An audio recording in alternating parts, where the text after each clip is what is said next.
íbamos y operamos prácticamente de todo. Pues llegan realmente sangrando, es estabilizarlos, amputaciones, van caminando y pisan minas, entonces muchas veces les vuela parte de la mandíbula o destruye esta área. Oye, ¿cuál es la historia más desgarradora o complicación que te ha pasado en quirófano? Fíjate que hemos operado hasta con robot. O sea, tú puedes estar operando aquí y el paciente puede estar en India, ¿se cuenta? Pues, ¿qué es exactamente esta condición? El labio y paladar hendido, ¿y por qué se da? Esto, al contrario, yo creo que fue una experiencia de vida para mí. Me hizo mucho más completo, valoro más el tiempo que estoy con mi familia, el tiempo que estoy con mis amigos, la vida misma. Hola, ¿qué tal amigos de Elemental Project? ¿Cómo están? Bienvenidos a un nuevo episodio. Yo soy Isaac Martínez, Alex Molina, y bueno, pues el día de hoy les presentamos a nuestro invitado. Les cuento que él es cirujano plástico, estético y reconstructivo, líder en el tratamiento de labio y paladar hendido. Dirige las clínicas de labio y paladar hendido y estética del Hospital General Dr. Manuel G. González y ha realizado miles de cirugías en México y en el extranjero, muchas de ellas de forma gratuita, transformando la vida de niños y familias enteras. Ya lo pueden ver en el título de este podcast, con nosotros el doctor Rogelio Martínez Wagner. Bienvenido, Doc, ¿cómo estás? Bien, gracias por la invitación. Empezaste muy formal, pero Sí. vamos a relajar un poco más. Sí, ya lo relajamos, ya estábamos platicando antes. Sí. De hecho, hay que decir que llevo ya como 40 minutos hablando. Nos aventamos un podcast previo, pero ese no se grabó. Podcast que no grabamos. Exacto, Sí. exacto. No, pero eso es bueno porque tenemos ahí como información muy interesante sí, que ya ya tiene podemos una visión más centrarnos amplia. un El poco. panorama Sí. completo. Vale. A mí, bueno, para el principio me gustaría empezar un poquito por hablando de la guerra de Ucrania y Rusia, porque estuviste por ahí. Al final, a ver, este podcast como que lo hemos preparado un poquito para que fuera sobre el paladar hundido, Sí. pero nos interesa mucho también el tema de la guerra, porque al final no hemos tenido un médico que haya estado en guerra y haya estado saturando o curando allí, y nos gustaría contar un poquito cómo es la sensación. O sea, primero, cómo llegas allí, cómo decides ir a operar y en qué bando decides ayudar, y luego, qué es lo que haces para ello, o sea, cómo llegas y qué es lo que haces. Sí, mira, el perfil que tengo es que tengo varias como cursos de alta especialidad que se llaman. Está microcirugía y craneofacial, entonces son muy complementarios para heridas de guerra, porque llegan pues, lastimados, fracturados. Entonces, estoy como 27 fundaciones a nivel mundial. La mitad de mis cirugías, de hecho, son para gente de escasos recursos gratis y el resto ya las cobramos, ¿no? Las estéticas y eso. Entonces tenemos los dos mundos, el estético y el reconstructivo. Entonces, llevan varios años diciéndome de lo de la guerra de Ucrania, pero no me he podido ir porque también voy a operar a muchas partes y tengo residentes aquí en México. Entonces, ya por fin pudimos organizarlo y el plan era, van de varias partes del mundo. Entonces, son diferentes fundaciones las que van. Entonces, juntan como médicos de varias áreas con ciertos perfiles para cubrir pues, las cirugías como de guerra, de cuenta, las principales. Y no solo esas, tienen también rezagado las cirugías normales. Pues, hay cirugías, por ejemplo, de labio paladar hendido, de craneofacial, de nervio periférico, de ortognática. Obviamente no estéticas porque no son prioridad, pero todas las demás pues tienen un rezago importantísimo porque pues, hay prioridades, ¿no? Entonces íbamos y operamos prácticamente de todo. Entonces se hace el equipo, llevamos prácticamente todos los insumos o algunos ya tratamos de conseguirlos allá más cerca. ¿Quién te contacta allí en Ucrania? Primero, las fundaciones hacen el contacto en Ucrania para ver qué hospitales están viables, cómo están, qué tan cerca están de zonas de guerra, porque hay zonas de guerra activa y luego ya están, por ejemplo, a otros hospitales que están a 100 kilómetros. Entonces, lo que te llega es distinto. Por ejemplo, si en zona de guerra activa, pues te llegan realmente sangrando, es estabilizarlos, amputaciones, o sea, lo que toque ahí. Ya si están un poquito más hacia áreas no de guerra directa, que son por bombardeos y eso, también puede llegar heridos, pero también llegan muchas secuelas. O sea, por ejemplo, gente que ya no tiene el brazo y a lo mejor le vas a hacer un muñón para hacer una prótesis, o como te decía, nos llegan con metales incrustados en el ojo y a veces perdían el ojo, entonces poníamos prótesis oculares a veces con movimiento, con los músculos oculares si estaban respetados. Y te decía, los cascos pues tienen cobertura arriba y a los lados, pero muchas veces dejan descubierto la mandíbula, entonces van caminando y pisan minas, entonces muchas veces les vuela parte de la mandíbula o destruye esta área. Entonces a veces tenemos que hacer microcirugía, quitar parte, por ejemplo, del peroné, que es un huesito que tenemos tibia y peroné, están en la parte de abajo de la pierna, y la quitamos y con microcirugía le damos forma para recrear la mandíbula. Entonces, son ese tipo de cirugías las que se hacen en áreas no tan cercanas a la línea de guerra activa, ¿no? La línea de guerra activa es como control.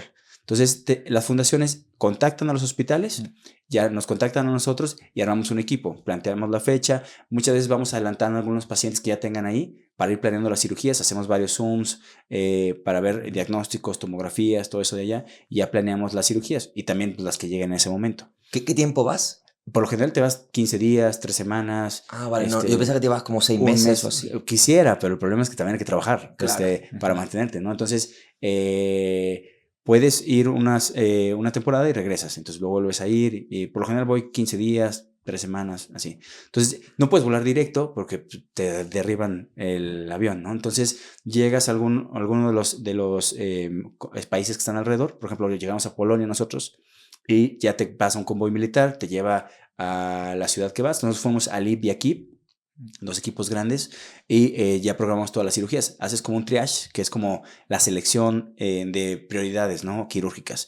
Este urge, este puede esperar un poco. Para ver el tiempo que estás ahí, pues aprovecharlo al máximo. Entonces ya llevamos todo el equipo, preparamos y se empieza a operar por quirófanos. Entonces ya tenemos la programación diaria, después se va a descansar el equipo, pero hasta la guerra ha cambiado. O sea, llegas y como la alerta de sismo que tenemos nosotros aquí, que llega a todos los celulares, aquí igual. Llegas, bajas tu app y en tu app te llegan mensajes y empieza a vibrar en el área quirúrgica de que viene, no sé, tienes 10 minutos para llegar al refugio porque viene un dron o viene un MiG o viene un cohete. Entonces, porque la zona que estábamos en las dos era más bombardeo, no zona directa, ¿no? Zona directa está como a 100 kilómetros donde estamos. Entonces, ¿Y estás en un hospital realmente a orillas? O sea, en la ciudad, en un hospital, ¿no estás sí.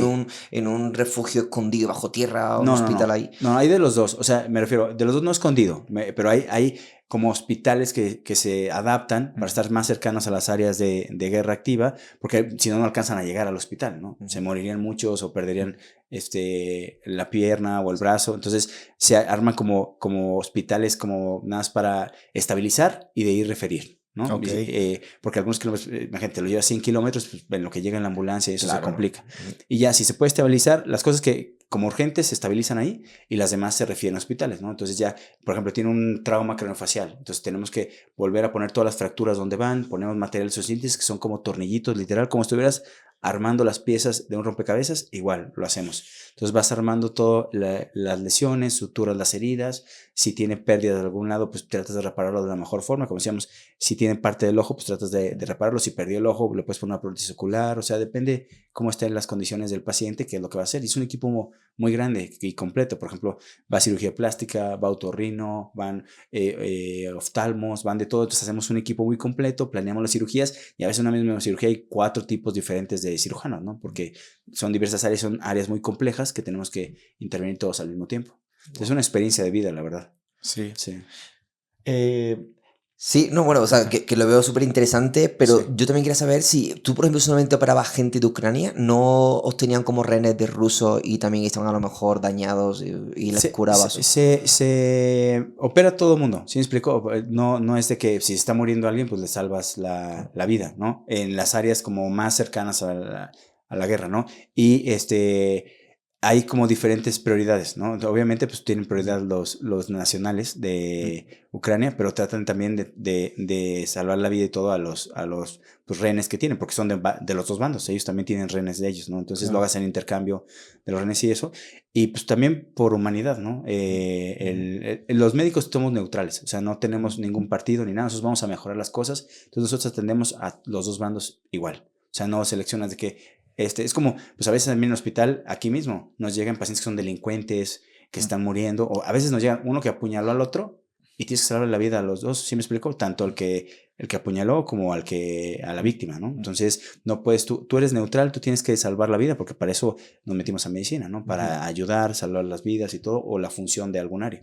Oye, y en el caso de los periodistas se habla de un chaleco azul, bueno, como ellos están más cerca generalmente de la zona de guerra, pero en el caso de los doctores, ¿qué les ofrecen, digamos, como en el tema de protección o cuál es el protocolo como para entrar y salir? Desde la documentación que llevas y los papeles que mandas, ya saben que vas a tu doctor. Y también, si estás en zona de guerra activa, obviamente, pues llevas alguna cruz roja o algo o algún distintivo de que eres médico. Porque se supone que tienen que respetar a las áreas médicas, ¿no? Porque atendemos a las dos partes. Sí. Pero al área que fuimos, nosotros no estábamos realmente en el área activa. Entonces tú ibas normal con tu traje quirúrgico normal porque íbamos a quirófano. De hecho, hacíamos curación, hacíamos la ronda en piso para ver los pacientes que se operan el día previo, ver cómo van de inflamación, de hematomas, todo eso. Algunos ya los dábamos de alta para su casa y los demás, pues a lo mejor se quedan 1, 2, 3 días, depende que la magnitud de la cirugía y del daño que tienen por la guerra, ¿no? La lesión. Ujú. Y tendría de allí a cientos de personas, ¿no? Sí y no, o sea, les falta mucha ayuda. O sea, porque no todo mundo quiere ir a un país con guerra.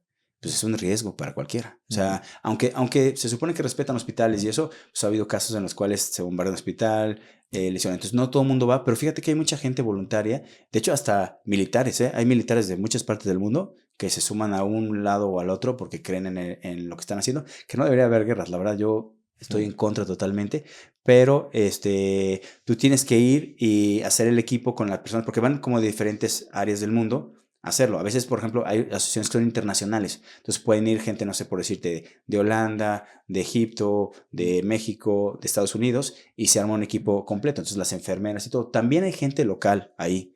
Y hay doctores de ahí, entonces nos dividimos el trabajo entre todos, pero pues no es suficiente para ellos, están sobrepasados, por eso también a veces van a ayudar. Es como también cuando a veces vamos a misiones humanitarias en África, en Asia y aquí mismo en México, que vamos a áreas pues, de escasos recursos, que no pueden, muchas veces ni siquiera tienen para comer. Entonces imagínate, para trasladarse, estar yendo, las curaciones. Entonces muchas veces vamos a hospitales que están cercanos, también arreglamos ahí, a veces con apoyo del gobierno o de empresarios o de fundaciones. Entonces sacamos recursos y con eso programamos cierto número de cirugías y ya se realizan durante 1, 2 semanas y ya venimos a checarlos. Por ejemplo, por decirte, eso fue en la guerra, pero en el labio parendido, por ejemplo, tiene que estar ortodoncia para verle los dientes, la fisura, ir acomodando los segmentos, tiene que estar foniatría porque están separados los músculos para que el lenguaje sea el que debe ser, ¿no? Porque los músculos están insertados anormal. En lugar de estar un esfínter que llega y toca la faringe posterior, normalmente se queda un espacio. Entonces, por eso se escucha como un escape nasal. Por eso escuchan,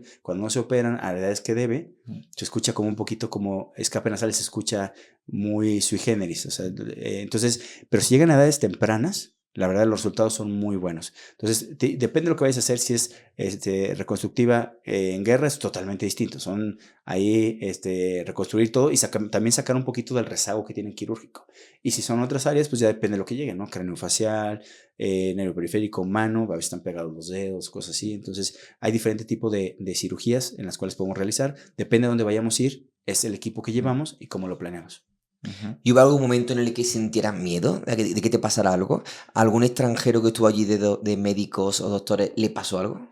Sí, algunos, gracias a Dios, en el equipo que íbamos no hubo lesiones. Pero los que estaban ya en la zona de guerra, sí ha habido algunos que han tenido pues complicaciones de heridas o alguno que otro que también no lo ha contado. Pero donde estábamos nosotros es menos probable porque estábamos a 100 kilómetros. O sea, esos ya estaban en la zona de guerra directa, que son diferentes las lesiones. Entonces, acá lo que podía pasar es que, por ejemplo, bombardear. Entonces te puede llegar, se supone que respetan los hospitales, pero muchas veces ha tocado que bombardean iglesias, escuelas y hospitales. De Entonces, hecho, te va a decir, yo me acuerdo que Rusia bombardeó, tiró un misil y cayó en una escuela y un hospital de también. hecho, lo ves y están todos los edificios están protegidos. O sea, me refiero bloqueados los vidrios, todo, para que tampoco, si llega una bomba, aunque vayas tú pasando por un lado, los mismos cristales de un edificio pues te pueden lastimar. Entonces están como protegidos, como si fuera a haber un huracán, ¿haz de cuenta? Sí. Están protegidos así todos los edificios. Ellos llevan la vida normal. O sea, imagínate, llevan 3 años casi en guerra, no sé cuándo empezó exactamente. Entonces, pues llevan su vida normal. Los niños van a la escuela. Ahí te digo, nos tocó ir hasta un día fuimos al ballet en Ucrania. Obviamente, súper baratos los lugares, estamos en primera fila, poco público, pero pues ellos tienen que ver la manera de seguir su ritmo de vida normal para que la economía siga fluyendo, todo, si no es más complejo. Oye, ¿y qué situaciones o heridas te tocó ver en el quirófano que no habías visto nunca en tu vida? Es que me tocó sugerencias, porque te das cuenta que estábamos en 5 quirófanos simultáneos. Entonces, por ejemplo, en uno estábamos haciendo todo fracturas faciales muy complejas, entonces estábamos aquí y nos quitábamos los guantes y nos pasábamos a otro y le estábamos quitando el peroné para reconstruirle la mandíbula o estábamos terminándole de reimplantar un brazo que se arrancó con un corte de alguna lesión de un misil que sacó algún elemento de metal y cortó la mano, el dedo o algo. Entonces hacíamos reimplantes, hacíamos enucleaciones, que es quitar el ojo cuando ya lo perdió prácticamente y reconstruirlo después, ¿no? Y si le ponías el peroné y la tibia, le cortaba la pierna, ¿no? Sí, no, bueno, se abre la piel, todo eso, entras, quitas el peroné, fijas también para que quede estable y no dejes una lesión donde estás tomando el colgajo y lo dejas estable con materiales suficientes y todo, y eso ya lo cortas con una sierra para darle la forma y conectar la arteria, la vena, Vale, para vale. que tenga ahí... O sea, no cortas el hueso entero. Sí, o sea, una parte, Sí. pero te acuerdas que está peroné y tibia. Entonces, Ujú. dejamos la tibia, entonces estabilizamos una parte como superior y la más baja del peroné, Ok. quitamos la del medio para hacer esto, y entonces esta la estabilizamos aquí, para que la pierna tenga su Estabilizar, función. ponerle como un trozo de Ajá. metal o lo que sea, ¿no? Sí, titanio, material de titanio se puede fijar para que quede ahí y pues, la pierna es funcional totalmente. De hecho, lo hacemos en reconstrucción. Por ejemplo, en cáncer aquí lo hacemos también común. O sea, se quita toda la mandíbula o para reconstrucción de parte de la cara se puede usar también. No solo ese, puede ser una parte de la pierna, del abdomen, de diferentes partes depende de qué vayamos a reconstruir. También reconstrucción de cáncer de mama, pues se puede quitar del abdomen para reconstruir o de la espalda. O sea, son microcirugías, las quitas o hay colgas que se llaman pediculados.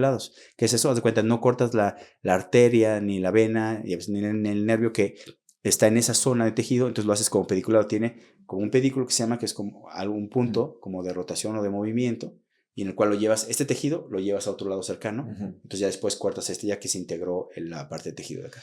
Yo siempre me he preguntado que por qué recortan, por ejemplo, en este caso el peroné y no lo ponen todo de titanio. No se puede poner la mandíbula completa de... Sí, en parcial, pero a veces es mejor hacerlo con tu propio tejido. Depende la magnitud de la lesión y todo, porque acuérdate que después cómo vas a cubrir el metal. Entonces se puede exponer.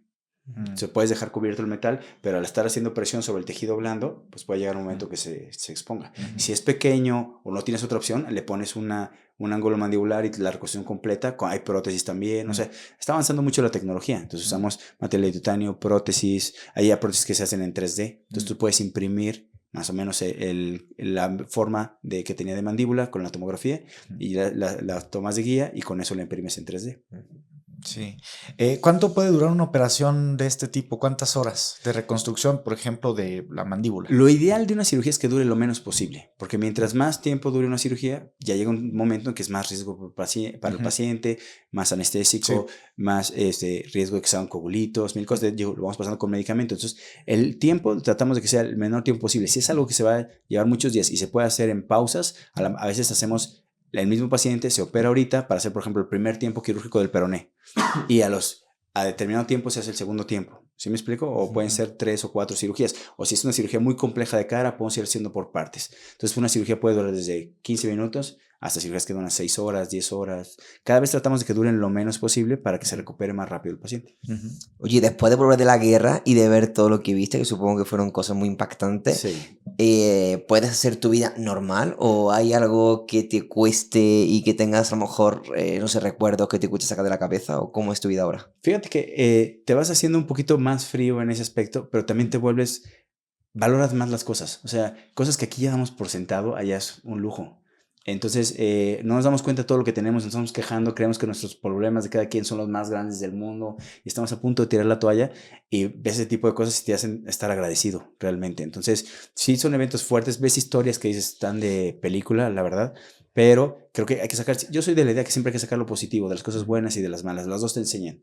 Y siempre vamos a tener cosas negativas todos. Entonces, depende cómo las afrontes y cómo las soluciones, es si vas a crecer o realmente te vas a ir yendo para abajo, ¿no? Entonces, esto al contrario, yo creo que fue una experiencia de vida para mí, me hizo mucho más completo, valoro más el tiempo que estoy con mi familia, el tiempo que estoy con mis amigos, la vida misma, o sea, levantar, el bañarte, el ver el sol, sentir, o sea, también hay pacientes que, imagínate, ya se quedaban sin poder ver. O sea, no valoramos las cosas que tenemos.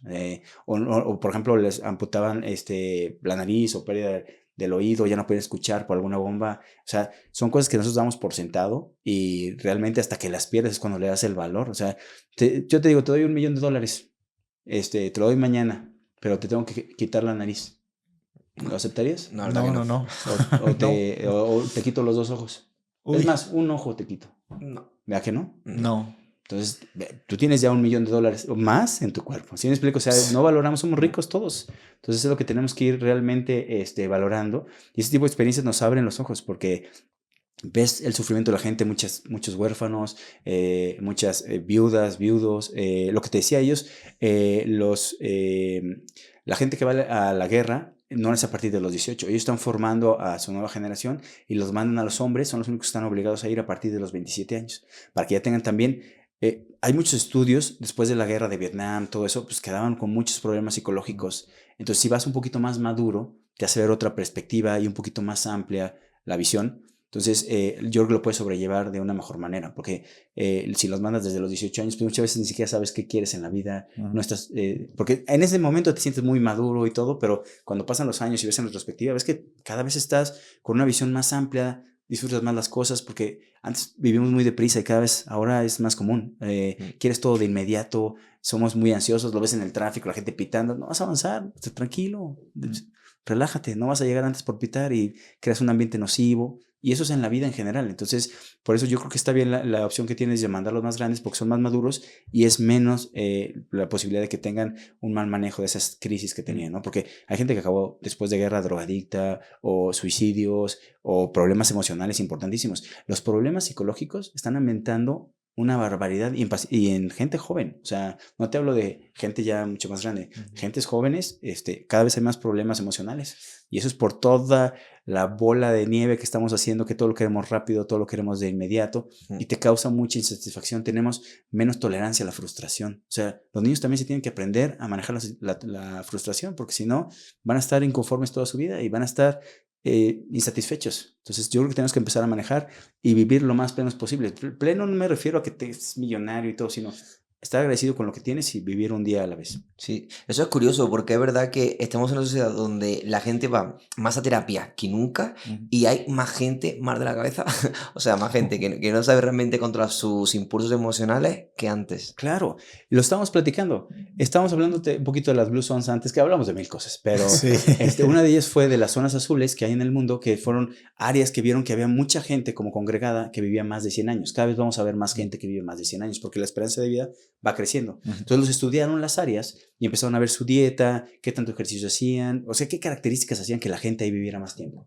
Y uno de los factores, como decíamos, era el entorno social.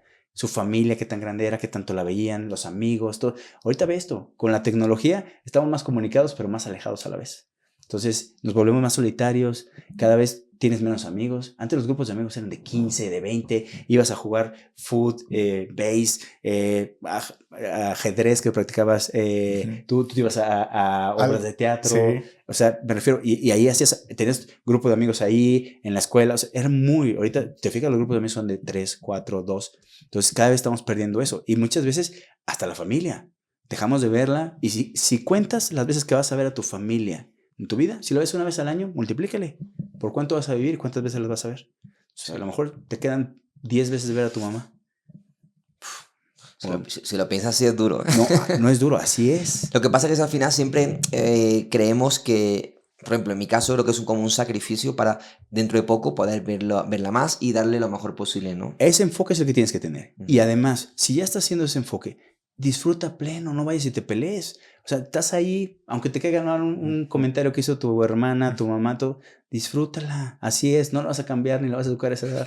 Totalmente. Sí. Y tu mamá se merece todo, tu papá también, o sea, ¿sí me explicó? Todo lo que son ustedes, pues es en parte por ellos, ¿no? Sí. Y me refiero a papás por algo, pero a lo mejor puede ser la figura de los tíos, de los amigos, de mil gente que te toca en la vida, ¿no? Entonces, yo creo que tienes que valorar cada uno y el tiempo que estás con ellos, realmente dedicarlo. Ahorita es muy común que simplemente, esto está mal, el tener aquí nuestro teléfono aquí, ya quiere decir que estoy dando prioridad a mi teléfono si me marcan o algo, que a ustedes, ¿sí me explico? Sí. Entonces, eso está mal y estás incomunicado, contestas, o sea, lo ideal sería que esto lo dejáramos volteado afuera y entonces sí ya estás poniendo toda la atención en lo que estás, porque si otra vez estás al pendiente y hay gente que de hecho está escribiendo y está platicando contigo, entonces no sabes ni qué atención te está poniendo. Esto es lo mismo. Entonces yo creo que este tipo de experiencias de vida, por eso yo cada vez trato de vivir más pleno. Hay cosas que dices, si te pones a ver por lo que nos peleamos, o sea, dices, ve lo que están viviendo allá y nosotros nos peleamos por una tontería, que la mayor parte de los pleitos que tenemos son intrascendentes. Igual las cosas que nos preocupamos, la mayoría ni pasan. Entonces... Preocuparse. Sí, te preocupas. O sea, preocuparse. Sí, entonces yo creo que este tipo de experiencias te abren los ojos, te hacen disfrutar la vida y te hacen ser más empático con todos. Y si todos lo hacemos, pues va a ser mucho mejor. Yo estoy de la idea que tenemos que dejar el mundo un poquito mejor de cómo llegamos.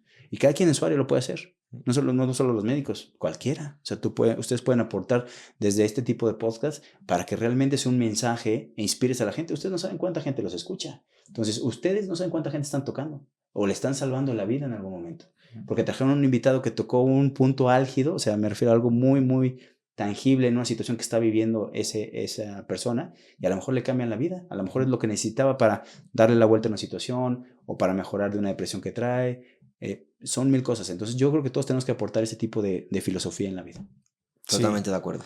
Oye, y bueno, tú aportas algo muy importante, eres especialista en un tema que es el labio y paladar hendido, ¿no? Sí. Entonces la pregunta, pues enfocándonos un poquito más a esta especialidad en la que eres el top, pues ¿qué es exactamente esta condición, el labio y paladar hendido y por qué se da? Bien, la cara se forma en dos mitades. Cuando estamos por decirlo de grosso modo, ¿no? O sea, se forman dos mitades y algo sucede en el embarazo que interrumpe esa unión, que puede ser algo muy leve, como un labio hendido, que puede ser el puro labio hendido, del lado derecho, del lado izquierdo o bilateral, o puede ser labio y paladar o solo el paladar, que es como la expresión más pequeña de ese tipo de malformación que no O sea, se hace. esta parte de aquí, Sí. que no se forma bien. Esta parte de aquí, pero esto puede ser más amplio, puede estar dos narices, separados los ojos, si es una fisura facial, o tener malformaciones craneofaciales. El labio paladar hendido es como la presentación más leve de eso. Hay diferentes grados de fisura, ¿no? Como son diferentes grados de unión. Entonces puede ser más amplia, entonces dependiendo de lo que vaya a ser.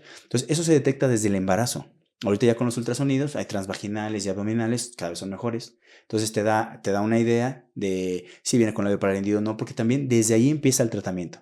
Empieza psicología y psiquiatría, porque para cualquier padre es una pues noticia fuerte, ¿no? Entonces también tienen que enseñarles cómo ver que, o sea, son personas completamente normales. O sea, hay que tratarlas como tal. Ellos nacen sin estigmas. No saben que tienen labio paladar hendido. Los estigmas se los ponemos los de alrededor. Entonces, si tú lo tratas normal y todo, hay atletas olímpicos, hay actores y gente que se dedica a podcast, marketing, todo, que tenemos, y hay empresarios, hay todo que tienen labio paladar hendido. Entonces, no hay por qué. Es como si tienes hipertensión y vas a señalar a alguien, ¿no? O diabetes y vas a señalar a alguien. Todos somos iguales y tratarlos igual. Entonces, nacen y empiezan luego los de... Bueno, antes, psicología y técnicas de lactancia, ¿no? Para que tienen que estar un poquito más verticales los pacientes y todo, porque tienen un poquito más como de reflujo y algunas cosas. Entonces, les dan técnicas de lactancia. Y además de eso, ya nacen y el nacimiento es normal, puede ser cesárea, parto, como sea. Y al nacer ya los ve ortodoncia. Entonces, ortodoncia se encarga de poner plaquitas, porque a veces el maxilar normalmente está como en el mismo nivel. Pero es como tiene una fisura, a veces están a diferente nivel los segmentos maxilares. Entonces, lo tienen o muy separados. Entonces, tienen que ir haciendo más pequeña la fisura con unas plaquitas que les van poniendo y unos conformadores y los van poniendo al mismo nivel para que la cirugía sea más fácil y podamos reconstruir. Entonces, la primera cirugía que se realiza, o sea, nacen y la empiezan con ortodoncia. La primera cirugía que se realiza es la del labio y paladar, que es más o menos entre los 3 a los 5 o 6 meses en promedio. Después siguen con ortodoncia, también foniatría, empieza a ponerles terapias de balbuceo y terapias para ir formando, preparándolos para la cirugía de paladar, que van a estar ya unidos los músculos, para hacer más largo el paladar y que toque la faringe, y con eso forme el lenguaje, tenga mejor deglución, menos infecciones de vía aérea, y ya esa cirugía se realiza, la del paladar, como entre los 8 a 12 meses en promedio. Entonces sería como la última de esa etapa. Después sigue con ortodoncia, lo sigue viendo psicología, lo sigue viendo foniatría, van creciendo. Bueno, también los ve genética, los ve otorrino, los ve nutrición, o sea, todo un equipo gigante, ¿no? Tienen muy pocos estigmas si se empiezan a tratar desde edades tempranas. Después a algunos les falta huesito, entonces les tomamos huesito de la cadera para poner, que se llama injerto óseo. No todos, a algunos les falta y lo podemos hacer. Y después de eso siguen con el mismo tratamiento. Algunos al final les hacemos su rinoplastia, ¿no? Que es, a veces tiene asimetrías por los segmentos maxilares o muy cortita la columnela cuando son bilaterales. Depende de lo que tengan, es el tipo de tratamiento que les damos. Entonces esos pacientes pues al menos se van a someter a 3 cirugías en promedio, ¿no? Pero hay unos que ya pasan por 5, 6 cirugías, o sea, es complejo. Entonces, también tratamos de que la pasen bien. Entonces, hacemos 2 fiestas al año, que luego los voy a invitar. Van como 350 niños, van celebridades, les damos juguetes, regalos y todo, para que se sientan que no solamente van al hospital a estarse operando, a que lo estén picando, todo. Entonces, la experiencia tratamos de que sea lo mejor para hacerlo. Para que en quirófano, por ejemplo, los pasamos en carritos, o les ponemos máscaras de Iron Man, o para hacerlo un poquito más dinámica. Les hacemos globos ahí con caras. O sea, el chiste es que la pasen. Son niños, imagínate, se los separas de sus papás y todavía los llevas a un quirófano, que es una sala que están 20 personas ahí que no conoces, con cubrebocas, ni siquiera los ves bien, pues hasta un adulto está asustado. Sí. ¿Cómo le explicas a un niño eso? Entonces, mientras más le ponemos musiquita o algún video que le llame la atención, para que esté más agradable, y ya después los duermen, a veces los premedican, que están como volando para que estén más tranquilos, y entonces ya con eso es un poquito menos como confrontarlos a una cirugía que a veces pues se sienten incómodos todo, y les bloqueamos los nervios para que no les duelan después de la cirugía, le ponemos toxina botulínica para que el músculo funcione, pero no tanto para que se haga ancha la cicatriz. O sea, hacemos 1000 cosas para que sea el mejor resultado quirúrgico en general. ¿Y por qué se produce esta malformación? ¿Es por algo genética o por qué? Esa es una buena pregunta. Genética tiene una porción chiquita que aporta. Sí hay gente que tiene una parte genética, pero eso se llama multifactorial. ¿Qué es eso? Que no hay una sola causa. O sea, puede ser mal control en el embarazo, desnutrición en la madre, algunos medicamentos en el embarazo, drogas en el embarazo. Y hay casos que no tienen nada de eso y aparecen de la nada, que se llaman casos de novo. Son como tú no tienes ni familiares, tuviste un buen control en el embarazo y todo, y aparecen de la nada. Entonces, por eso también la incidencia en México es alta. México es de los países que tienen mayor incidencia. ¿Qué es eso? El número de casos que tenemos. Entonces, es de los países que tenemos más. Por eso vamos a operar a otras partes del mundo para intercambiar técnicas, y vienen de otros países también a ver técnicas acá. Entonces, les decía que me voy a Zimbabue en la siguiente semana para operar ya a los niñitos, y es diferente la dinámica. También lo hacemos aquí en otros lados. Como son la mayor parte de la población que tiene este tipo de patologías es socioeconómicamente un poquito más baja, a veces los cuidados y todo en casa no son al 100. Entonces, por ejemplo, operamos a una niña en África y se le cayó a la mamá en el camión, en lo que iba en el camión. Entonces, lo que hacemos ya en ciertas misiones es el camión va por ellos, porque hay gente que viene de 18 horas, de 12 horas, de diferentes lugares, ¿no? Entonces, llegan y hacemos como un albergue. Pues en el albergue están 15 días, que al menos son como los periodos así más importantes para quitarles puntos, ver si no traen inflamación, cualquier cosa. Y ya se van a su casa ya completo, sin puntos ni nada, porque es difícil a veces el seguimiento en ciertas áreas, ¿no? En estos áreas donde no hay muchas opciones quirúrgicas, una vez tuvimos que cerrar el hospital porque eran más de 500 pacientes. Entonces, imagínate, no vamos a tener espacio para todos, entonces la gente se empieza a molestar y es difícil controlar a tantos pacientes. Entonces tienes que ir programando, ver cómo los haces y todo, y hacer la dinámica que también sea fluida. También para los médicos, porque empezamos a operar temprano, y son muchas cirugías seguidas, los tienen que descansar, porque si no, no es el mismo rendimiento que puedes tener en una cirugía, ni la misma pericia, ni la misma exactitud que tienes que hacer, ¿no? Sí. Entonces tienes que organizar todo. Oye, y justamente hablando de la incidencia, es decir, ¿cuántas personas nacen con esta condición al año aquí en México? Sí, es muy variable, ¿no? Dicen que uno de 750 de labio paladar, ¿no? Pero es muy variable, depende de la fuente que tengas, pero en promedio es esa. Es la malformación craneofacial más frecuente en el mundo. O sea, de todas las malformaciones craneofaciales que hay, es la más frecuente. Entonces, como la número 1.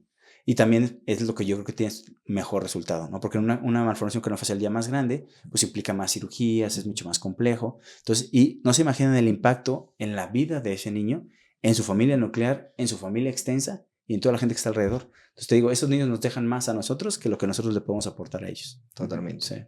Tengo una duda por curiosidad. Y si, por ejemplo, un niño que no se opera realmente, que a lo mejor está en una parte, por ejemplo, en África, que no opta a un hospital, ¿qué le pasaría? ¿Que media cara la tendría desviada? No te vayas tan lejos. La paciente más grande que he operado, la operé aquí. Era de Chiapas. Bueno, es de Chiapas todavía. Espero que esté viva la señora. Operamos a su nieto. Era la líder de una comunidad en Chiapas muy aislada. O sea, tenías que pasar 2 ríos para llegar en burro. O sea, no había caminos. Entonces se enteró que se podía operar. Ya tenía 82 años cuando lo operé.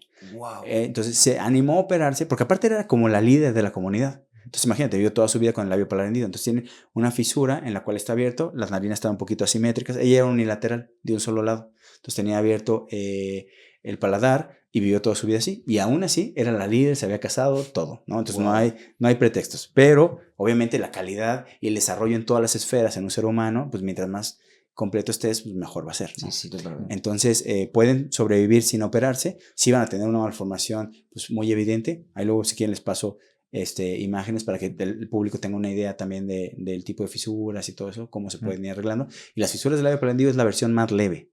Entonces hay unas mucho más complejas, ¿no? Sí.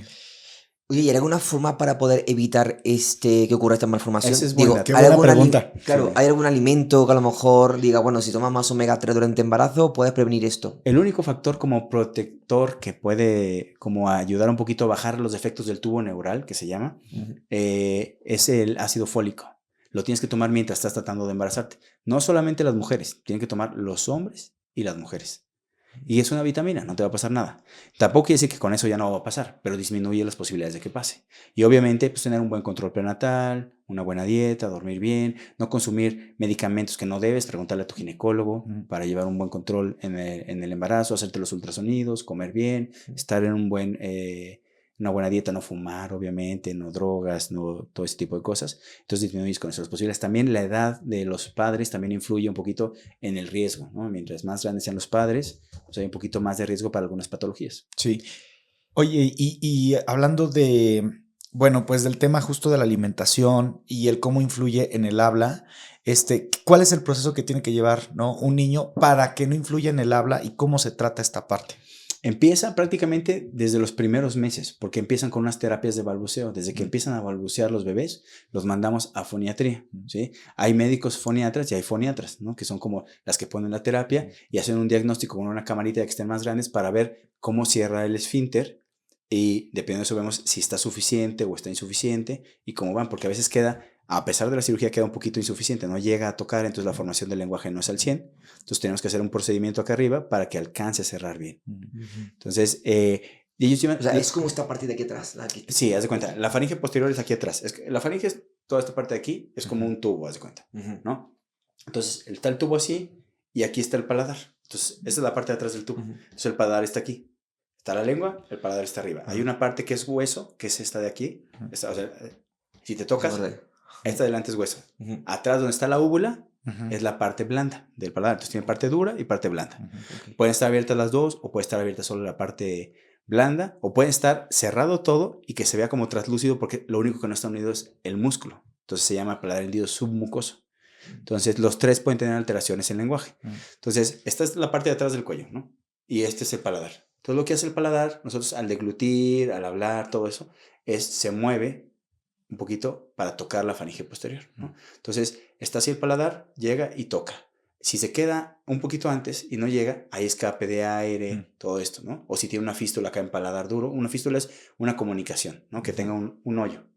Entonces, se puede escapar por aquí y de aquí pues está comunicado con la nariz, ¿no? Entonces, toca y eso forma el lenguaje y también al estar abierta la vía aérea pues entran más microorganismos y todo, porque está abierto el labio, ¿no? Entonces ya cerramos el labio, cerramos el paladar. Entonces las mucosas y todo que tenemos, los vellitos que tenemos, nos ayudan a filtrar las bacterias, a hacer más caliente el aire o hacerlo más frío, depende de cómo esté, nos regula la temperatura.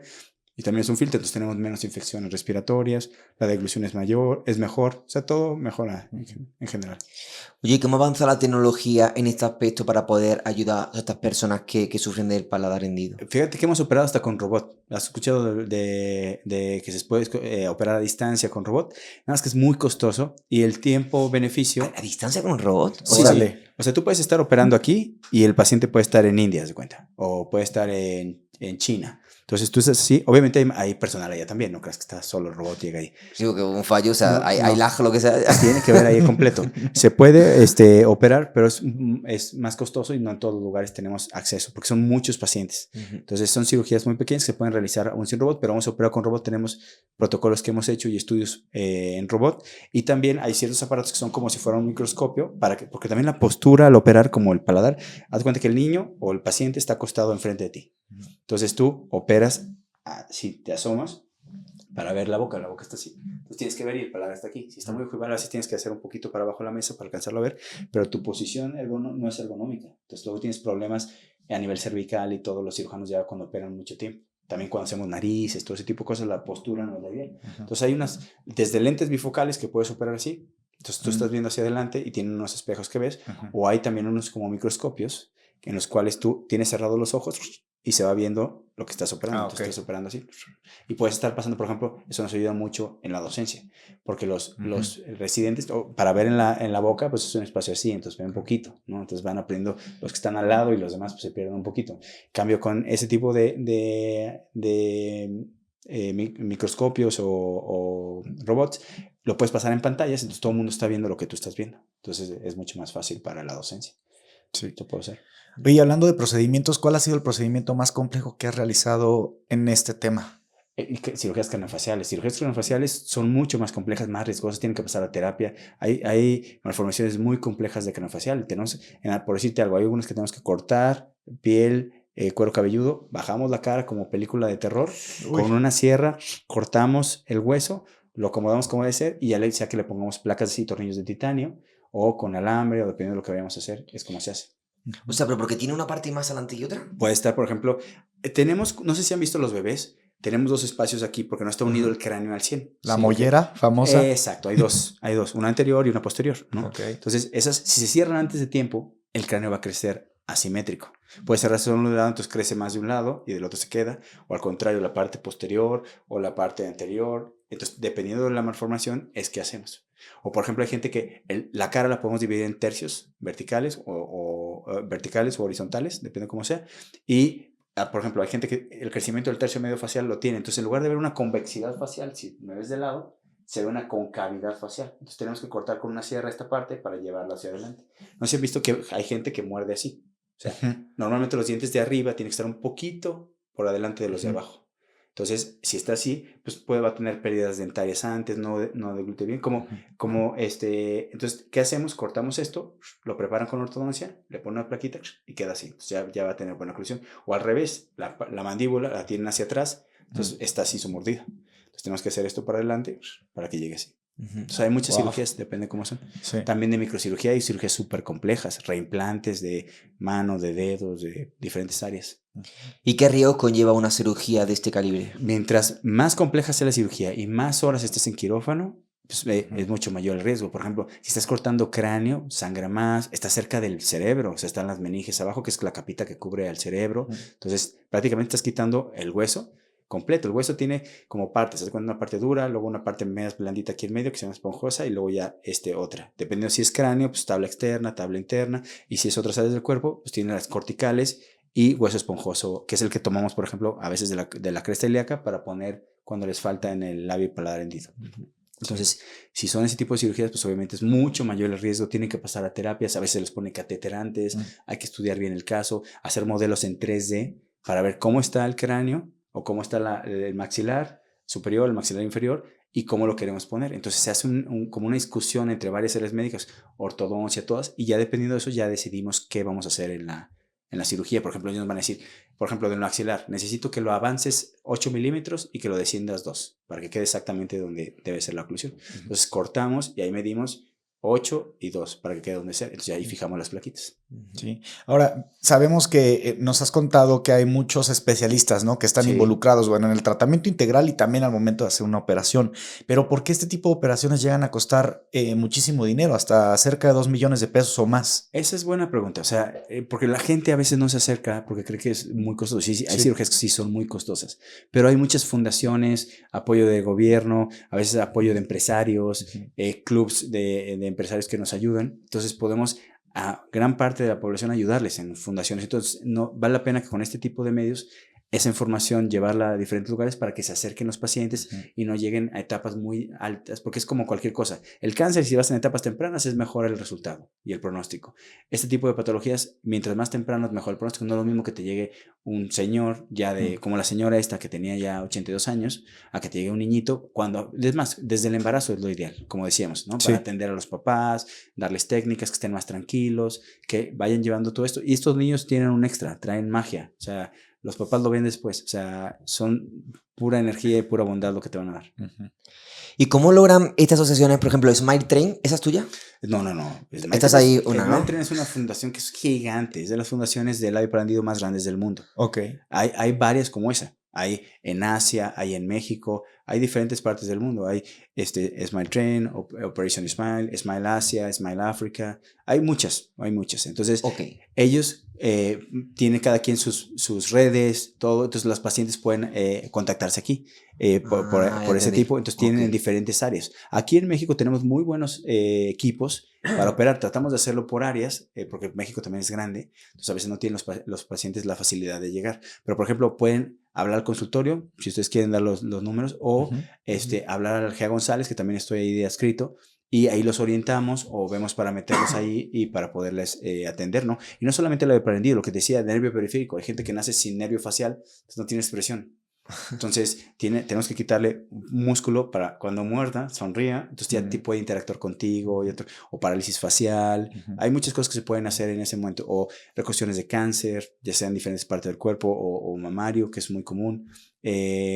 O, por ejemplo, cirugía ortognática, que es la que decíamos de hacer el maxilar para adelante o para atrás. Aún sin labio palandido puedes tener más chico el maxilar superior o el inferior. Entonces depende que sea reconstrucciones auriculares. Hay manos que están pegadas, se llaman sindactilia. Pueden ser en pie o en mano. Entonces los separamos para que tengan una buena función las manos. O tienen malformaciones también en las manos o en el brazo. Entonces también vamos haciéndolo para que tengan una buena pinza.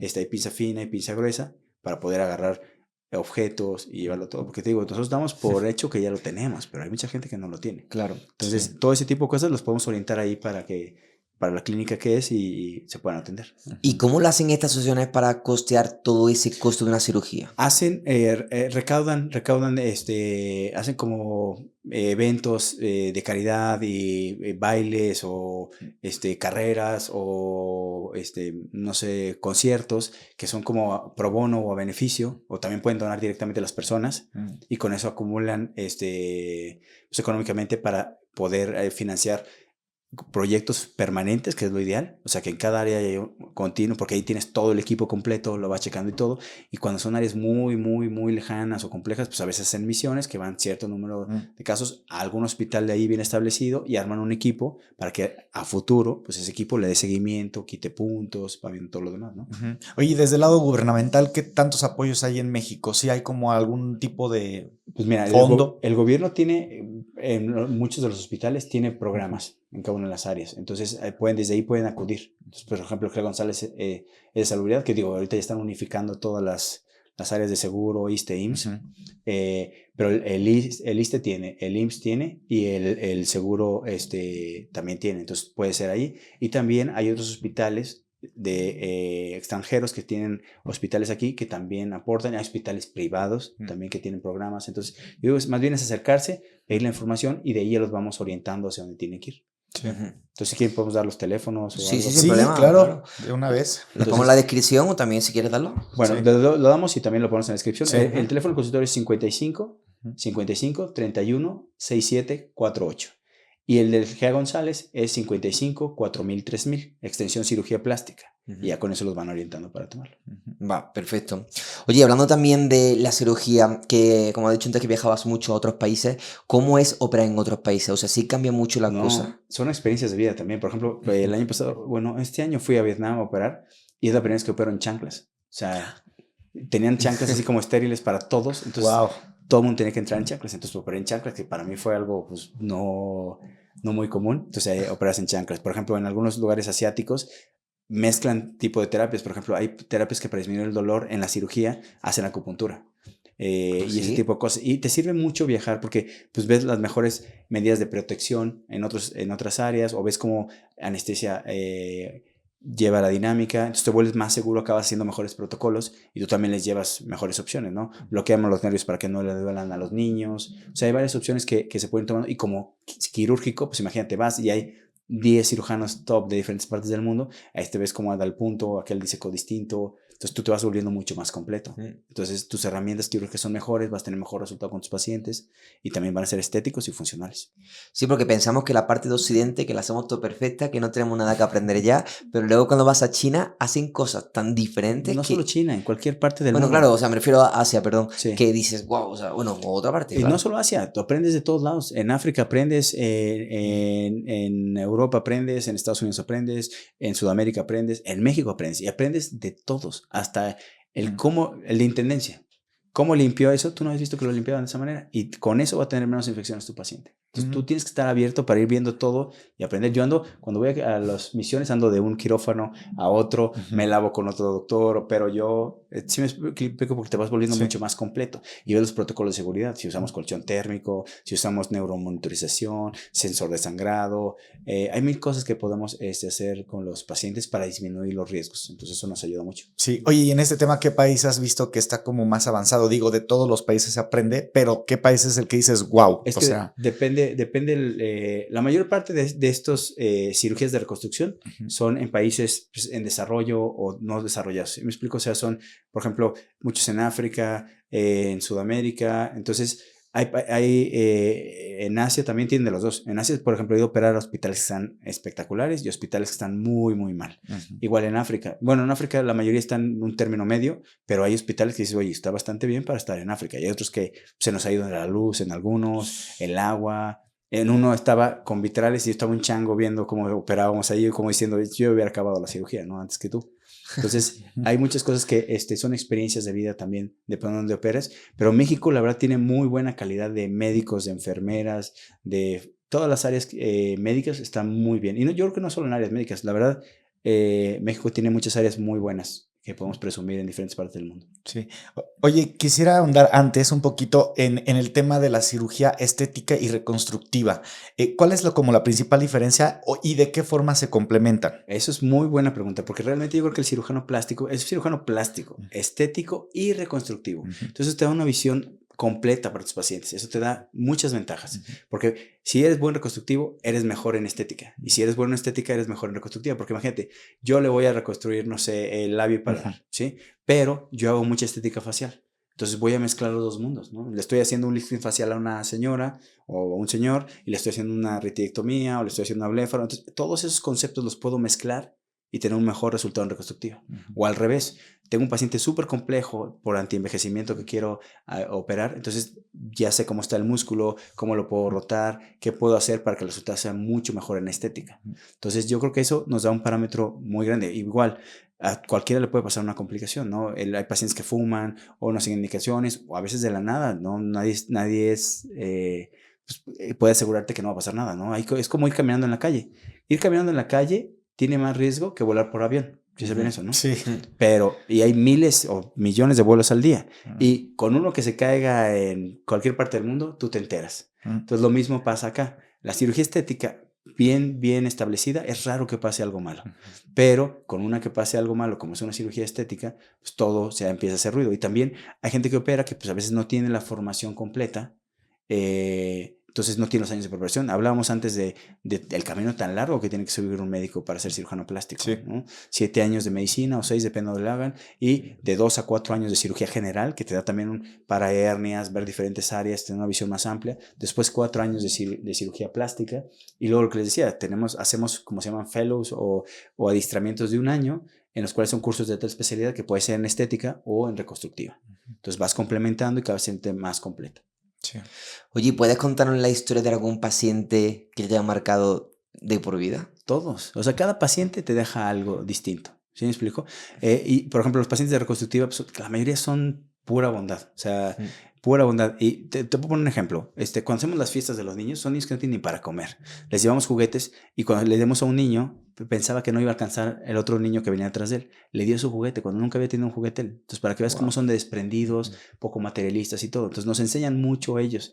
Y aparte, llegan y te abrazan la pierna. O, ¿sí me explico? O sea, son increíbles los niños. Y no solo eso, hay historias de vida, de superación y todo. Tengo un paciente que es pepenador, literal. Y orgullosísimo y todo, que está bien porque cualquier trabajo es bueno. Y él dijo, muy inteligente, porque él lo íbamos a reconstruir, tuvo un cáncer súper invasivo y prácticamente le quitaron los oncos la mitad de la cara. Entonces tenía un hueco todo esto. Y le dije, oye, te empezamos a reconstruir todo para hacer esta serie de cirugías. No, doctor, yo soy pepenador, tengo un riesgo de infección muy alto, no puedo dejar de trabajar, hágame una prótesis facial. Entonces tiene su prótesis facial, se la pega a diario y está feliz. Si quieren luego se los traigo para que les dé su experiencia de vida. Oye, sí, ¿eh? Sí. Es interesante. Igual como eso, hay cientos de historias de reconstructiva y de estética. O sea, porque lo vemos normal y a veces penalizamos mucho la cirugía estética, pero hay gente que le cambia la vida. A veces, por ejemplo, por decirte una chava que tiene una boobie mucho más grande que la otra, pues es complejo para ir a nadar, a cualquier cosa. Un hombre se llama ginecomastia, cuando tenemos un poquito más grandes los pechos y tienen un poquito de semejanza a mujer, entonces no se quitan la playera en la playa o cualquier cosa, o alguien que tiene sobrepeso importante, baja de peso, le cuelga todos los excesos de piel, entonces hay que hacer como un traje sastre, cortar los excesos para que quede bien, entonces le va cambiando la vida. O por ejemplo hay gente que tiene la nariz muy prominente o no respira y la seguridad con la que llegan, cómo se visten, todo les da, y a todos nos gusta vernos bien. A nadie le va a gustar, o sea, y cada quien tiene sus cosas que le molestan, ¿no? Por ejemplo, hay gente que tiene la oreja así y le molesta, se la podemos pegar, no pasa nada. O sea, yo creo que no podemos juzgar a nadie porque no sabemos qué historia hay detrás. Entonces, yo creo que las dos cirugías son buenas y el intermedio entre los dos mundos, si dominan los dos mundos, es mucho más completo el cirujano, porque puedes resolver complicaciones, tener mejor resultado quirúrgico estético y resultado quirúrgico reconstructivo. Sí, yo estoy de acuerdo. Yo creo que la apariencia es súper importante. Estamos en una sociedad donde la aceptación o no en determinado grupo de personas depende de eso, de Sí. que te veas bien y pues Que sí. está mal también, ¿no? Claro. Pero sí tienes razón. Ujú. Y tenemos que cuidarnos, porque cada vez vamos a vivir más años. Entonces, la mejor inversión que puedes hacer en ti mismo, y no hablo solo físicamente, también intelectualmente, porque también hay muchas enfermedades de demencia, cada vez hay más. Entonces, tenemos que ejercitar nuestro cerebro, ejercitar nuestro espíritu y ejercitar nuestro cuerpo para llegar plenos y estar con buena calidad de vida. Hay estudios en gemelos idénticos que simplemente por decirte, uno hace ejercicio y otro no. Uno acaba en silla de ruedas y el otro está saliendo a andar en bici cuando está grande. Y eso también es emocionalmente. Si está deprimido, misma historia.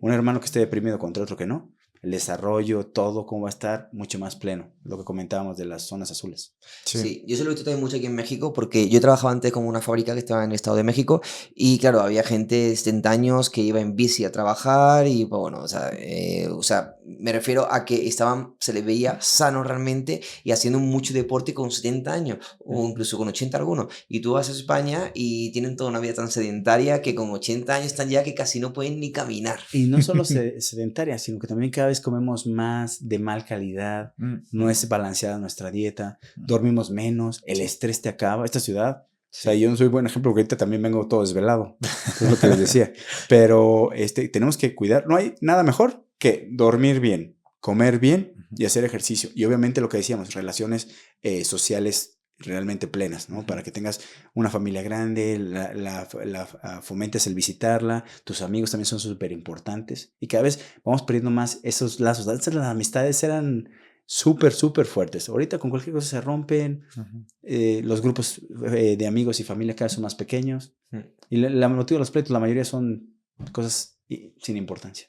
Sí, sí, hay por ejemplo estudios que platicábamos hace rato fuera del aire de que reunirte 2 veces a la semana con tus amigos, o sea, te da más años de vida, ¿no? Te aumenta. Que le pidan permiso a la esposa. Hay estudios que dicen que tienen que estar.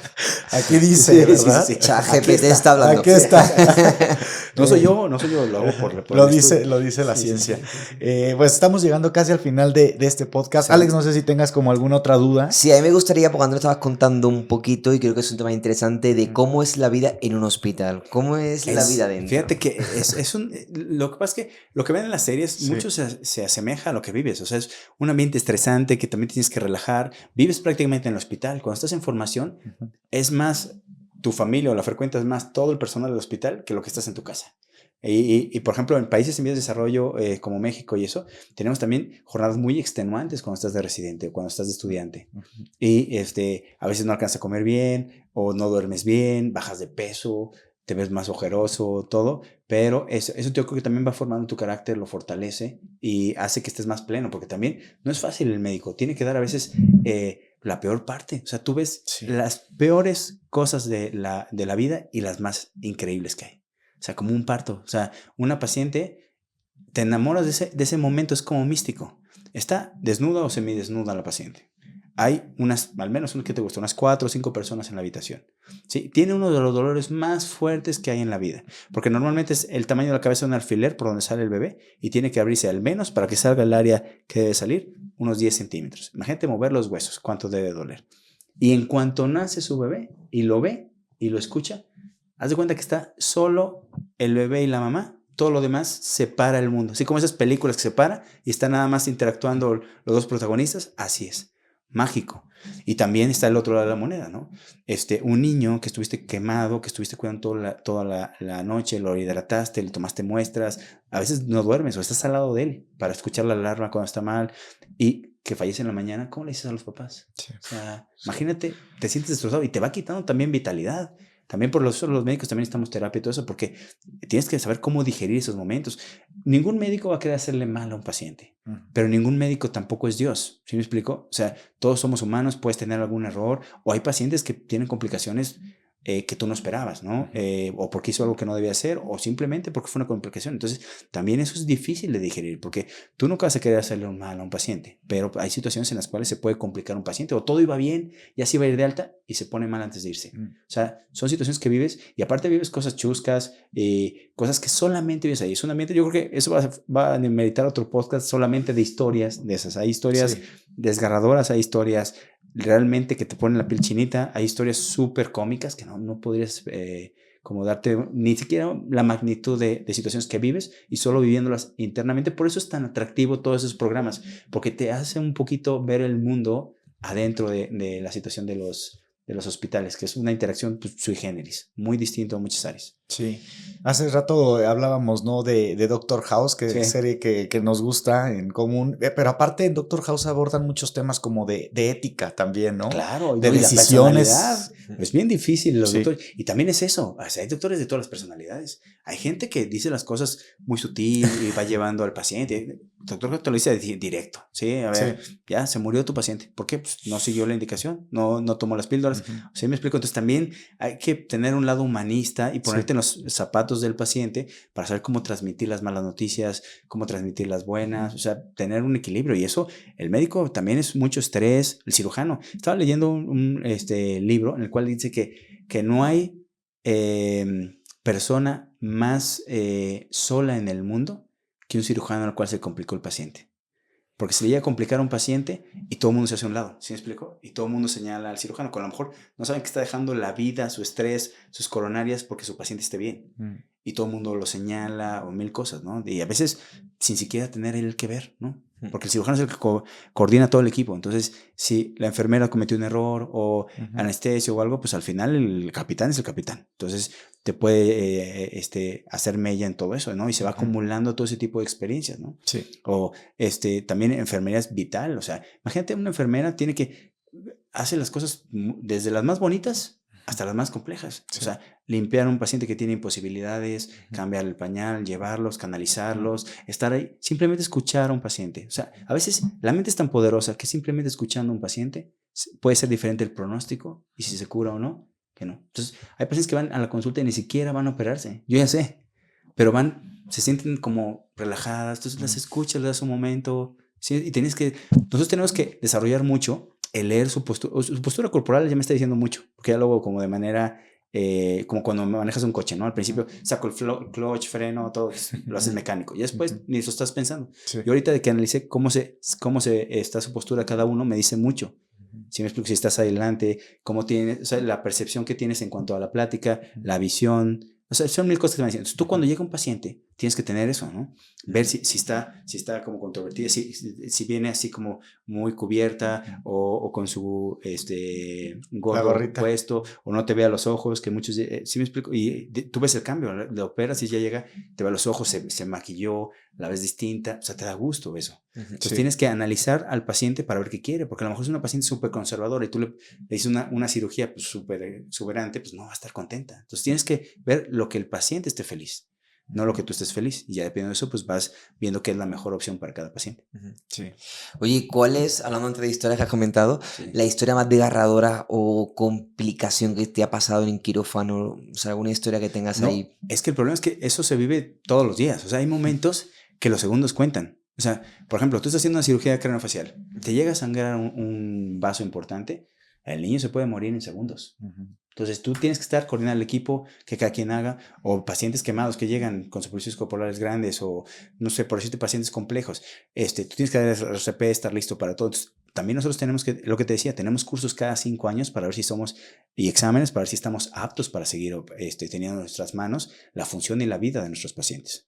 Entonces, el cirujano tiene que estar muy preparado, no solo el cirujano, toda el área de salud, pero también estamos en un mundo que cada vez pierde más prestigio, el médico se desvaloriza más esa imagen, porque mucho antes era como el presidente municipal, el cura y el doctor, ¿no? Y ahora se ha perdido mucho eso, ¿no? Entonces, yo creo que hay que darle su lugar a cada quien, porque hay enfermeras, hay médicos, todo que se desviven, o sea, están dejando sus mejores años en formarse para tener la mejor capacidad. O sea, tú lo ves, tus amigos van de fiesta y tú estás estudiando para presentar los exámenes. Tú estás de guardia, te pierdes Navidades con tu familia, te pierdes los cumpleaños de tu novia, te pierdes viajes, se casan 2 de tus amigos y se van de despedida de solteros a tal lado. Pues a veces no te tocan. Entonces, todo ese sacrificio hay que valorarlo y darle su lugar también, porque cada vez se piden, por ejemplo, las redes sociales son buenas y malas, ¿no? Entonces, crean también expectativas poco realistas. Cada vez quieren los pacientes entrar y como en las redes sociales salir ya como si no tuvieran nada. No, pues vas a tener moretones, vas a tener inflamación, tienes que tener algo de recuperación. Entonces, parte de eso es aterrizarlo, porque creen que es como ir a comida rápida. Me llega en 5 minutos. Me llega en 10. Y todavía te llegó en 12. Oye, ya se está tardando. Se tiene que llegar en 10. Sí. ¿Sí me explico? Somos cada vez más impacientes. Entonces, tenemos que ir cambiando todo eso y tratar de retomar lo bueno, no dejar lo bueno que teníamos. Los principios, todo eso no tenemos por qué dejarlos. Está bien que hemos avanzado muchas cosas, pero las bases las tenemos que tener. Sí. Oye, bueno, pues en este ámbito como reflexivo y un poquito ya cerrando, ¿qué mensaje le dirías a los padres que tienen un hijo con esta condición? 1, trátenlo igual que un niño normal, porque es un niño normal. Entonces, lo regañan igual, lo premian igual. Nada que lo sobreprotegen o lo tratan mal. O sea, normal, es un paciente normal. Porque él no tiene estigmas, es lo que decíamos. Hay que tratarlo normal. 2, pues acérquense de que están embarazados de ser posible. O es más, desde antes, tomen ácido fólico. La mejor tratamiento que tenemos para el labio parandido es prevenirlo. Sí. Entonces, buena nutrición, duerman bien, coman bien, cuiden a su esposa, cuídense ustedes, porque también la salud física del hombre es importante cuando están tratando de embarazarse, es la calidad del esperma y la calidad del óvulo que van a tener. Entonces, mientras mejor estén ustedes, no lo mismo si tenemos sobrepeso, obesidad, colesterol elevado, todo eso, aquí estamos mucho mejor. Y no lo hablo de manera despectiva, eso va a tener una repercusión en tu calidad de vida, también tiene repercusión en tus hijos. Porque tu carga genética se va estableciendo, ¿sí? Hay parte que ya tenemos marcada, pero hay parte que podemos ir mejorando para las siguientes generaciones. Y eso lo podemos ir haciendo. Entonces, llévenlos de manera temprana o acudan desde el embarazo, porque les va a tranquilizar todo y los podemos orientar. Y nunca es tarde. Si ya es un paciente que ven en la calle y tiene 50 años, 60 años y creen que puede ayudar, díganle, oriéntenlo, que vaya, que se acerque y vemos la manera de ayudarlo. Sí, totalmente. Creo que es un tema súper interesante, la verdad, de lo cual es importante aprender porque ocurre tan a menudo que, bueno, tengo escuchado que ocurre más que el síndrome de Down, el tema del labio y paladar hendido. No solo ese, o sea, hay muchas patologías que ocurren de manera rutinaria y no nos damos cuenta hasta que realmente ponemos un poquito de nuestra atención. Es como compras un coche. Compras un coche rojo y ya ves que hay un chorro de coches rojos, pero no habías visto tú que había tantos. Hasta que tú lo tienes en mente es cuando hay. Efectivamente. Yo creo que todos tenemos amigos que le ha pasado este tema. Yo conozco a varias personas y la verdad que, bueno, es bueno que al final pues entiendas y comprendas durante 20 años. Personas, porque al final, bueno, obviamente es diferente, pero ya tuvo que pasar una serie de experiencias que tú no conocías, ¿no? Así que, bueno, es importante conocerlo, este mundo. Cualquier persona, no solamente los pacientes. No sabes la historia, por eso nunca hay que juzgar a nadie. Claro. Pero estos pacientes hay que tener un poquito más de respeto, tranquilidad y no señalarlos, porque han pasado mucho más que nosotros en muchos aspectos, ¿no? Sí. En general. Entonces yo creo que debemos respetar a todos. Sí, así es. Y bueno, pues para que te encuentren y vean lo que viene contigo, ¿qué es lo que viene para ti en el corto plazo? No, yo vivo... ayer estaba en al límite. A 1000 por hora. Ayer estaba en unas conferencias en Tijuana, hoy operé aquí en el GEA y en lo privado. Me voy mañana a San Luis a operar allá, les sé que tienen su casa. Gracias. Y la siguiente semana me voy a Zimbabue a operar ya a niñitos. Y así es, después regreso, estoy una temporada aquí, luego me voy a Japón a unas conferencias y a operar y a China. Y después regreso, así es la vida, así ando por todo. Wow. Oye, pues ya estarás viendo este video en el avión rumbo a Zimbabue. Claro. Seguramente este podcast o ya estando por allá. Espero que sea el primero de muchos, porque nos quedamos con muchas cosas en el aire. Sí, así es. Pero muy bien, me gusta esa vitalidad. Creo que la gente que hace muchas cosas, al final, pues deja una huella bastante buena en el mundo. Lo importante es que seas pleno, ¿no? Que disfrutes la vida. La vida es muy rápida y nadie te garantiza que vas a vivir mañana. Entonces, disfruta cada momento. ¿Para qué pasarlo enojado todo el tiempo? Tratar, haber momentos, pero disfrutar, vivir lo más pleno y hacer lo que te gusta. No ir postergando las cosas. A veces la vida nos va orillando trabajo. Siempre va a haber trabajo. Pero tienes que equilibrar, darte tu tiempo, todo. Y no tienes que gastar mucho dinero, sino darte tu tiempo lo que te haga pleno. A ti te hace pleno correr. Ve a correr, date tu tiempo. Así es. Pues bueno, doctor, muchísimas gracias por estar aquí con nosotros, por compartir tu historia y tu testimonio estando en la guerra. La verdad es que yo creo que pocas personas tienen este valor de ir a lugares complicados, sobre todo un lugar como en la guerra, ¿no? O sea, yo creo que tienes que tener mucho valor, mucha valentía, atreverte. Y hay mucha necesidad de eso, no solamente en la guerra. en terremotos, Sí. en Desastres tsunamis, naturales. sí, cualquier huracanes. O sea, todo eso es un riesgo. Y no solamente los médicos, los bomberos, los policías, todo el mundo tenemos que valorar, arriesgan su vida a diario por nosotros. Así es. Y Lo bueno, que pasa es que cuando sí. le pasa temas de tsunami y terremoto, al final son cosas que no esperaban, ocurren de Sí. repente. Ir a la guerra, tú ya sabes que te vas Y a... nosotros la provocamos. Y la provocamos los seres humanos, efectivamente. Pero Sabes te vas un al poco a final lo que a un vas. mundo que dice, wow, no sé qué me puede encontrar, pueden pasar cosas, pero llevas un poquito prevenido. Sí. ¿Sabes? Ujú. Sí, ya llegas como, ya sabes a lo que vas. Así Claro. es. Sí, sí, Así sí. es. Y bueno, pues Que eso es más difícil, de hecho, Sí, ¿eh? sí. Porque el miedo ahí Sí. te puede ganar la batalla. Pero el miedo hay que vencerlo. Como la primera vez que me aventé de paracaídas es así. O sea, te da nervio y todo. Y siempre te va a dar nervio. Pero cuando estás ya volando, sientes una sensación espectacular. Igual cuando buceas, cuando haces mil cosas. O sea, lo mejores cosas de la vida están más allá del miedo. así es. Estoy de acuerdo. Y que bueno, podemos hablar, ¿verdad? Sí. En un siguiente episodio, porque antes en el aire, de entrar al aire, platicamos de todo esto. Sí. Luis Álvarez, que es Amiguísimo. amigo. No sé dónde andes haciendo tu Ironman ahorita. saludos. Creo que llevas por el 215 o no sé cuál Por va. ahí, mira, pues sí. Sí. Cuando Más o menos. estuvo con nosotros llevaba 209. Sí, ya Ajá. está. No sé en cuál va ahorita. Hizo 3 o 4 ya, o sea. Ahí luego me invitas al que sigue. O escalamos algo ahí. También anda escalando, buceando, andamos por todos lados. Sí, Exacto. por todo. Hoy, ¿cómo te podemos encontrar en redes sociales? DR pegado Martínez Wagner, que es como mi apellido. W-A-G. NER, como el compositor o el luchador. Tengo de todo en la familia. Sí, sí, sí. Cualquiera. De referencias de, Sí, de sí, varios. sí, sí. Muy bien. Pues muchísimas gracias, doctor, por No, al estar aquí con contrario, nosotros. la pasé muy bien con ustedes. Sí, y bueno, pues nos vemos en un siguiente episodio de Elemental Project. Perfecto, Bueno, nos vemos en el próximo. hasta luego. Un aplauso. Un aplauso al para- doc. Bravo, doc.